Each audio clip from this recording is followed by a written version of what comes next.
good, whatever time of the day it is and wherever you're watching. And if you're watching on the replay, it's great to see you. So today I'm talking about resilience and confidence and what do they mean? We hear these words all over the place, particularly if we're in the corporate world. We're talking about resilient workshop, resilience, resilience financially, resilience who we are. So much resilience is a word that is the buzzword at the moment. But what does it mean? So I'm giving you my interpretation now, my 10-minute tips of what I see resilience is, what I see confidence is, and why I feel you can't have one with the other. And I will give you a little story to explain how it shows up in reality and how it's shown up in my world. So if you don't know me, I'm Lizzie and I'm all passionate. I've got a PhD in resilience and I'm absolutely passionate about ending workplace toxicity through helping leaders show up with impact, influence, power and pressure and passion.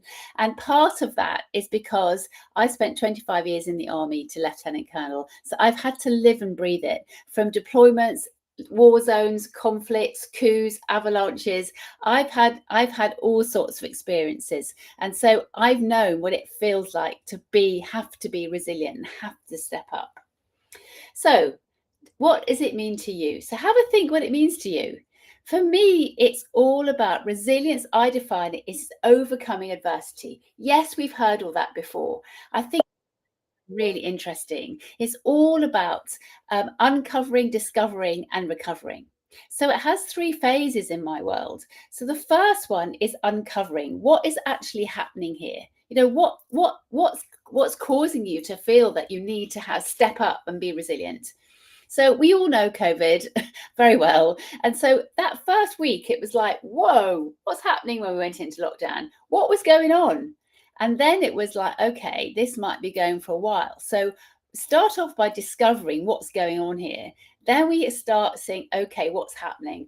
How long is this going to go for? What do I need to do? Do I need to move my business online? And we start uncovering what's happening.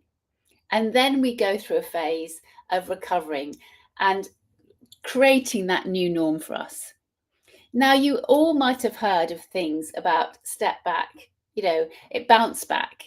Now, I always talk about bouncing forward because we're never the same person before that event. So we're bouncing forward to a new normal. So just trust yourself. And this is where confidence comes in. I do not believe we can have resilience without confidence and confidence without resilience, as I said. And the reason for that is confidence is all about trusting ourselves. It's trusting ourselves, it's trusting a thing, it's trusting others. So when we need to be resilient, when we need to gather our strength to plow on no matter what, or do whatever it takes to come through that event, we need to have a confidence in ourselves that we're going to get through it. So that is why, in my mind, you cannot have confidence without resilience. And so how does it show up? Now, sometimes we think we have to bat it all off. I strongly believe everything happens for us, not to us.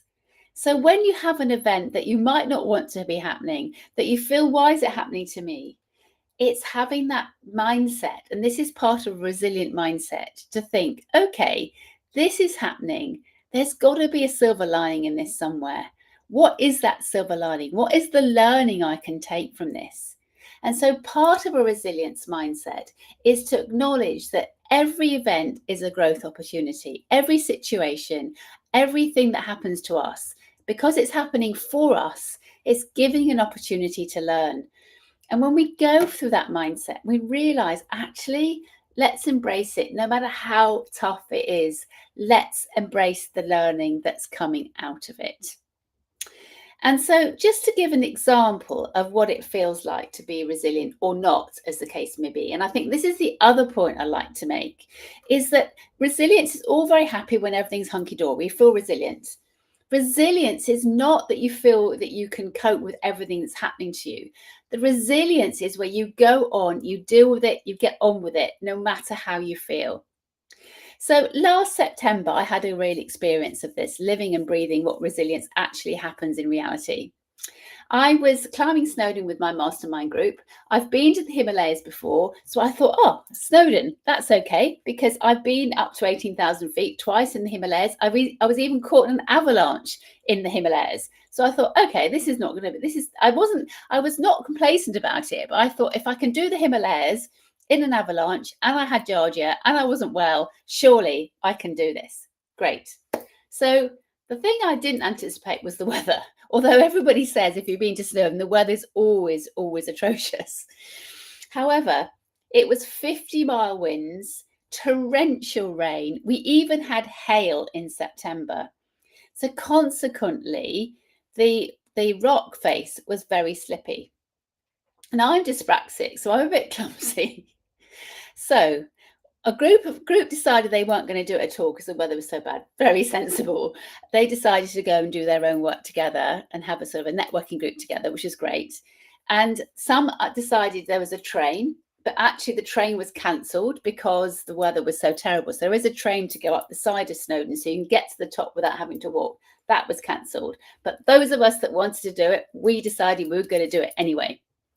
So an hour in, I slipped. I was heading down the side of the mountain, very relieved that I had a will, thinking, oh, well, if my time's up after my 9 lives I've had already, okay, maybe this is it. And I managed to stop myself. My hand was a bit sore and it was bleeding a bit. So luckily I had a plaster. So I covered myself up and, some of my colleagues were really helpful and supportive and they were really, really kind. And I thought, okay, I'll just put my plaster on, put my glove back on, off we go. Bit sore, but it's okay. I just tripped a bit and I'm a bit stupid because I've whatever. So I actually carried on walking. Some at that point thought, this is it. This is crazy. At one point we thought, is this crazy to continue? And then the leader of our group, the amazing leader of our group said, I'm not going to make a choice for you whether you go or you don't. And at that moment, I was thinking, do I bail out now? Because I've had so many life experiences and my hand was a bit sore. Is this a good time to say, actually, nature's telling me to stop? But I thought, I really want to do it. I was thinking myself, how would I feel if I hadn't done it? I would feel I hadn't really pushed myself. So the fact that he asked us whether it was it was up to our choice. I thought that's giving us the go ahead, because if it was that dangerous, he would have said, no, let's call it all now. So I ploughed on. And so half the group left, and then there's about 10 of us that carried on. And at one point, the rock was so slippy and it was all lots of little rocks together. It took me straight back to when I was in that rock avalanche in Nepal. And I had that real moment of, oh my goodness, I sort of started reliving it. I wouldn't say it was a panic attack, but it just felt really scary. And actually, because it was quite dangerous, we were very much close together to support each other. At that point, I couldn't talk to anyone. I just had to focus. I knew there was somebody just ahead of me. I knew there was somebody behind. So I knew there were people around. I just had to head down, step, step, step. Breathe and step, breathe and step, breathe and step, feeling really scared, and eventually got to the top. I didn't feel celebratory because I thought, oh my goodness, I've got to get down again. And the friends are always saying, you've got to celebrate. So yes, I did that. For yes, we made it. Oh my goodness, can we just get down quickly? So because I wanted to get down. So 6 hours it took us to get to the bottom. And I was so proud that we'd all done it together. The group of us that stayed together, we supported each other. It's all part of teamwork. And then when I got to the bottom, I took my glove off and it wasn't a pretty sight. And I realized, and I then had to go to hospital, and I had a compound fracture of my hand. So the reason I'm telling you the story, not because I'm any hero by any stretch, I was quite a wimp at times, I have to say. The point of telling you that story is that is what resilience is. Resilience is not that it's a lovely day and everything's good.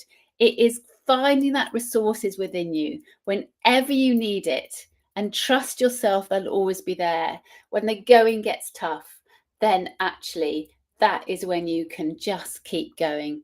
As I discovered on deployments to Afghanistan and all sorts of very dodgy places, we all have innate resilience within us, but we don't always trust ourselves that we're going to get through it.